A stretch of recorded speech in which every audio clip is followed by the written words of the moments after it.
तो इसलिए हमें तो एक भगवान की तरफ ही दृष्टि रखनी चाहिए। कुछ लोग दुख आने पर भगवान को दोष देते हैं, हे राम जी हमारे साथ ये क्या करी।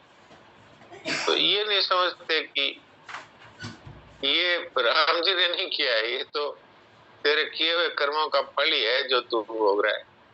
राम जी ने तो इसको भेजा है कि तेरे तेरे समझ में आए कि आगे मेरे को ऐसा काम नहीं करना जिससे इस तरह का दुख भोगना पड़े। ये तो एक प्रकार की न्याय व्यवस्था है। आप जीवित अवस्था में भी देखिए, आप कोई बुरा काम करेंगे तो आपको देश के नियम कानून के अनुसार दंड मिलेगा। तो भगवान है वो भी यही करते हैं, लेकिन भगवान है वो हमारा मंगल चाहते हैं। तो इसलिए वो जो भी दंड की व्यवस्था करते हैं अथवा पुरस्कार की व्यवस्था करते हैं, उसमें साथ में उनकी दया भरी रहती है। तो उस तरफ यदि हमारी दृष्टि हो तो मनुष्य दुख को भी बड़े आसानी से झेल सकता है। और भगवान की तरफ दृष्टि नहीं हो तो सुख में फूलेगा, अभिमान करेगा और दुख में रोएगा, लेकिन फायदा कुछ भी नहीं होगा। न दुख मिटेगा, न कोई परेशानी दूर होगी, और रोना है ये डबल परेशानी पैदा करेगा। लेकिन भगवान की तरफ दृष्टि हो तो भाई भगवान ने भेजा है तो इसमें हमारा कोई न कोई मंगल है, हमारे पुराने पाप कट रहे, तो उसको मन में एक शांति रहेगी।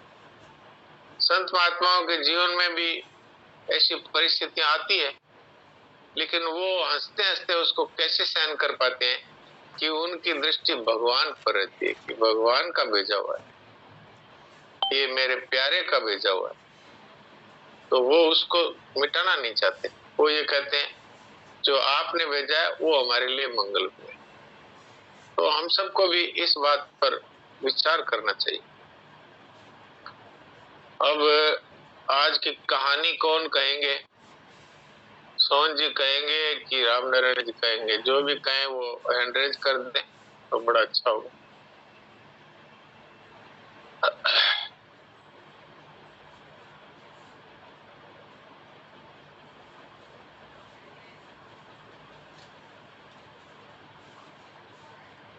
अच्छा, आज कोई कहानी कहने के लिए तैयार नहीं है?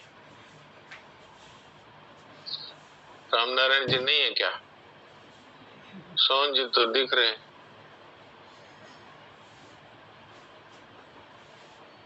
राम नारायण जी तो नहीं है। चलिए कोई बात। अच्छा, जयेश भाई क्या कहते हैं, बोलिए। जी सर, राम राम। राम राम। अब छोटी सी कहानी है, बता दो आप कहे तो। हाँ बहुत अच्छा है, छोटी बड़ी की क्या बात है, बस आप तो कह दो। एक राजा था, दरबारियों को बोल रहा था प्रभु के अस्तित्व का प्रमाण दीजिए, तो कोई साबित नहीं कर पाया। तो एक मंत्री खड़ा होकर बोला कि मैं कल बताने का प्रयास करूंगा। तो वो परेशान होकर के जा रहा था, तो रास्ते में गुरुजी के आश्रम हो जा रहा था, तो गुरु उसका शिष्य गुरुजी का एक मिल गया। तो बोले उसके बाद करी के राजा ने प्रभु का प्रमाण मांगा। तो बोले तो वो तो मैं ही बता दूंगा, तो कल आ जाना, गुरुजी को क्या बताने की जरूरत है इतनी सी बात के लिए। तो दूसरे दिन वो शिष्य चला जाता है राज दरबार में मंत्री के साथ में, और दूध की एक कटोरी मंगवाता है। तो वो अंदर उंगली डालता है, देखता है, उंगली डालता है, देखता है। तो वो राजा जी बोले कि दूध मंगवाए तो पी लो, क्यों ऐसे उंगली डालकर देखते हैं? पीने के लिए मैंने सुना था इसमें मक्खन होता है, तो मैं देख रहा हूँ मक्खन नहीं दिखता। तो उसने बता दिया कि परमात्मा ऐसे है सब, तो जैसे आप बता रहे कि मक्खन इसको मतना पड़ता है, राजा ने बताया, तभी निकलता है दही बनाकर। तो उसने भी ऐसा सामने बात रख दी कि परमात्मा हर जगह है, पर उसके लिए ऐसा सब जो भी विधि है जो करनी पड़ती है, तपस्या करनी पड़ती है, परमात्मा को प्रसन्न करना पड़ता है, तभी इनका दर्शन होता है। तो ऐसी बात है छोटी सी, आपके चरणों में रख दी। ठीक ठीक, बहुत अच्छा। ये कहानी का सार ये है कि राजा ने ये कहा एक दरबारी से या मंत्री से कि भाई भगवान के होने का क्या प्रमाण है। तो उसने कहा भाई मैं अपने गुरुजी से पूछ के बताऊंगा। तो वो रास्ते में वो गुरुजी का एक दूसरा शिष्य मिल गया। उसने कहा कि ये तो मैं ही बता सकता हूँ। तो वो चला गया राजा जी के वहां। फिर एक कटोरे में दूध मंगाया, वो उसमें उंगली डाल डाल के देख रहा। राजा ने कहा देख क्या रहे हो इसमें? बोले मैं ढूंढ रहा हूँ इसमें मक्खन या घी। राजा ने कहा घी तो इसमें है, सब जगह ही मौजूद है, पर उसको मथन करने से ये निकलेगा। तो फिर उसने यही कहा कि भगवान तो यहाँ भी मौजूद है, लेकिन प्रेम ते प्रकट हो ही मैं जाना। प्रेम रूपी मथानी से, इसको मतने से जैसे दूध से घी निकलता है, ऐसे प्रेम रूपी मथानी से परमात्मा प्रकट होते हैं। तो ये अच्छी बात है, ये अच्छी कहानी है। तो हम लोगों को इससे ये शिक्षा मिलती है कि भाई हम हृदय में जो संसार के प्रति जो हमारा आकर्षण है उसको छोड़ करके परमात्मा की तरफ आकर्षण बढ़ाएं, और संसार को सेवा चाहिए उसकी सेवा कर दो। संसार को सेवा चाहिए उसकी सेवा कर दो, परमात्मा को प्रेम चाहिए उनको प्रेम दे दो। ये बात बहुत अच्छी कहानी कही।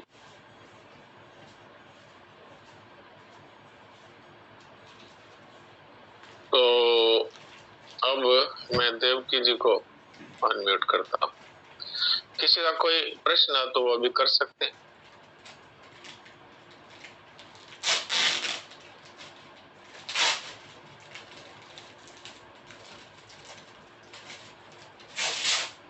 हाँ देवकी जी सुना दीजिए शरणानंद जी महाराज के अमृत वचन।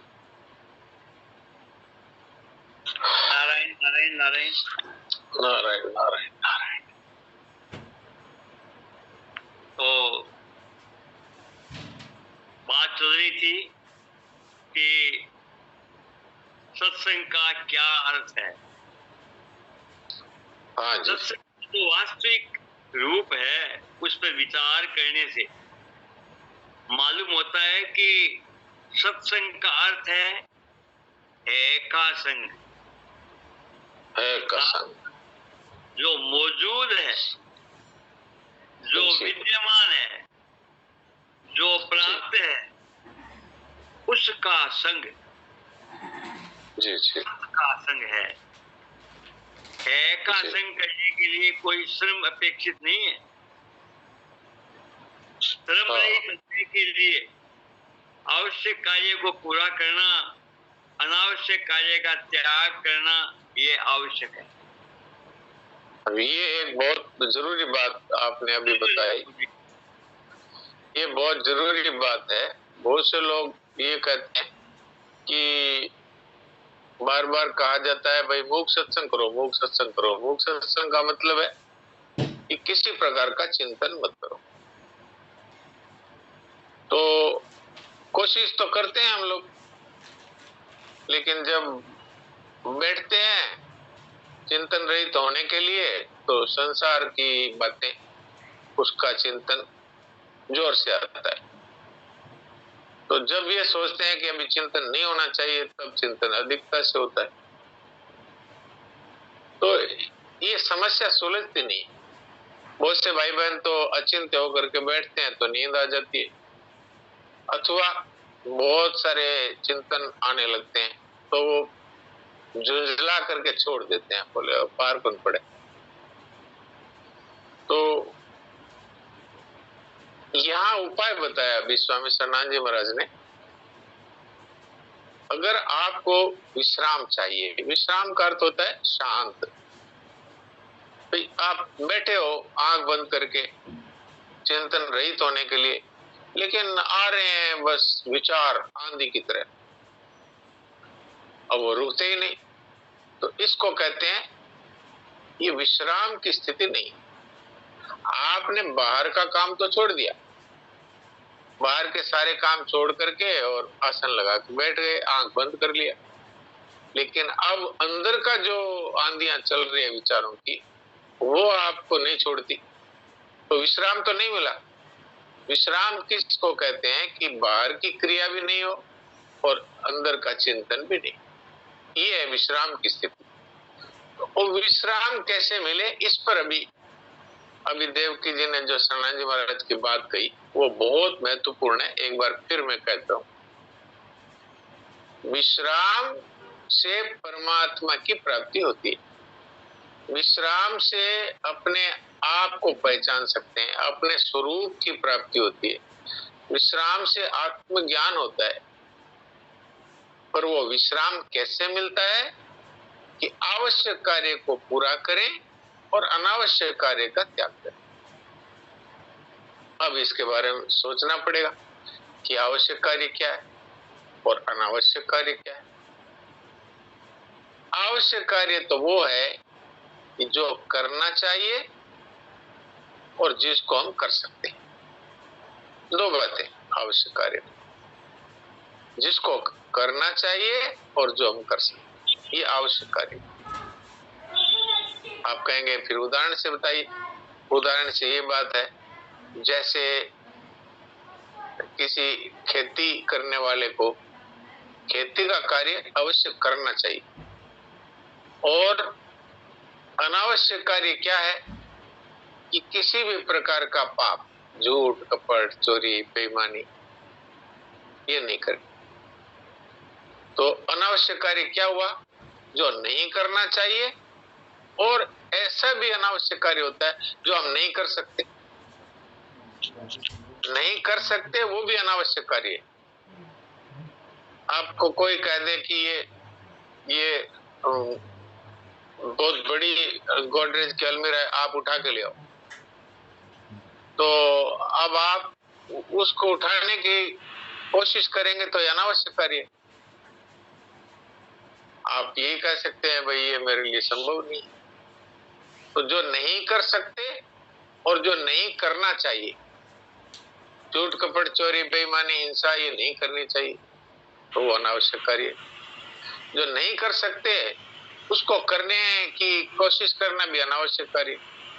तो आवश्यक कार्य को पूरा करना और अनावश्यक कार्य को छोड़ देना, उसका त्याग करना।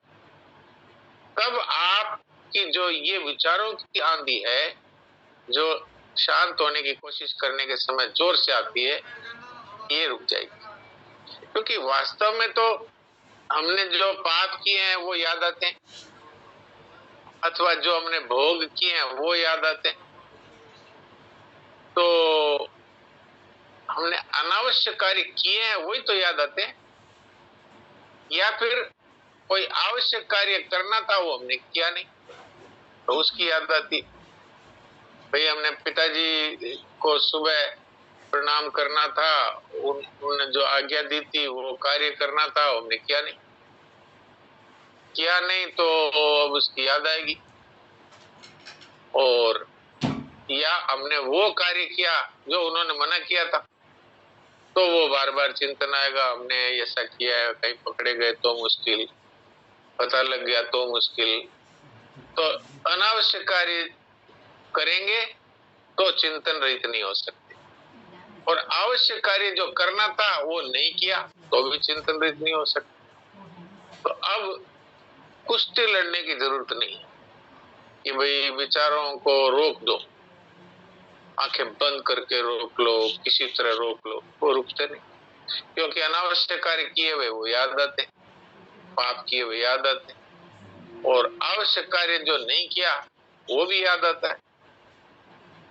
तो इसलिए सबसे अच्छा उपाय क्या है कि आवश्यक कार्य है उनको पूरा करें, अनावश्यक कार्य है आज से ही, अभी से ही, अब हम नहीं करें।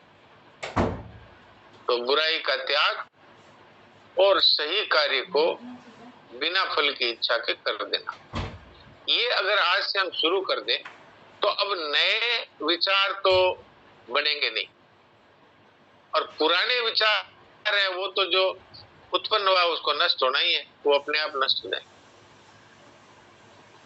ये एक बहुत अच्छा उपाय है। ये उपाय है प्रैक्टिकल उपाय। और एक उपाय है, वो है विवेक की दृष्टि से चिंतन का त्याग। लेकिन वो भी सरल तब होगा कि जब हम ये पहले कर लें, आवश्यक कार्य को पूरा करना, अनावश्यक कार्य का त्याग करना। तब वो बहुत सरल हो जाएगा, विवेक वाला भी। नहीं तो विवेक वाला काम नहीं करेगा। अब समझ तो लेंगे लेकिन वो पकड़ में नहीं आएगा। तो इसलिए ये है नींव का पत्थर। पहले नींव अच्छी तरह भर लो तो फिर बिल्डिंग खड़ी हो जाएगी, फिर विवेक भी काम करेगा।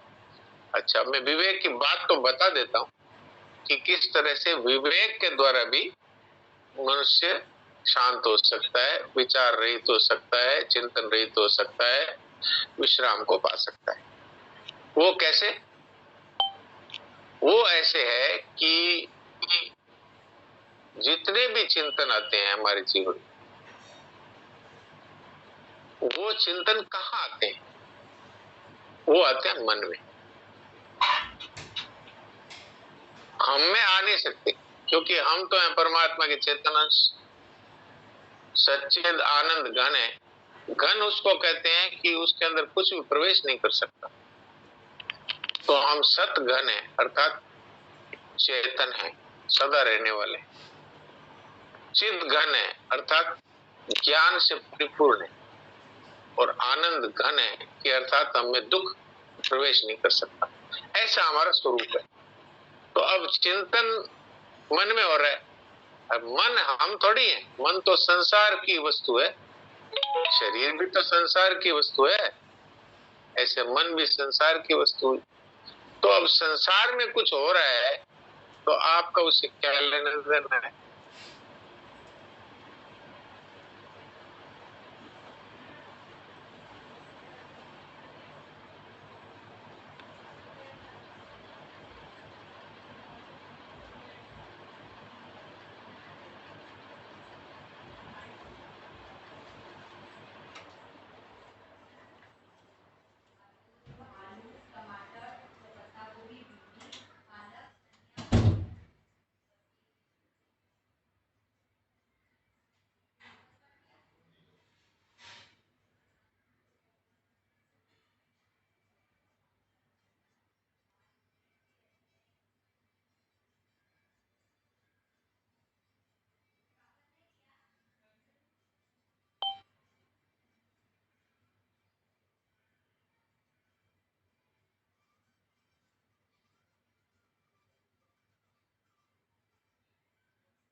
अब फिर एक फोन आ गया था,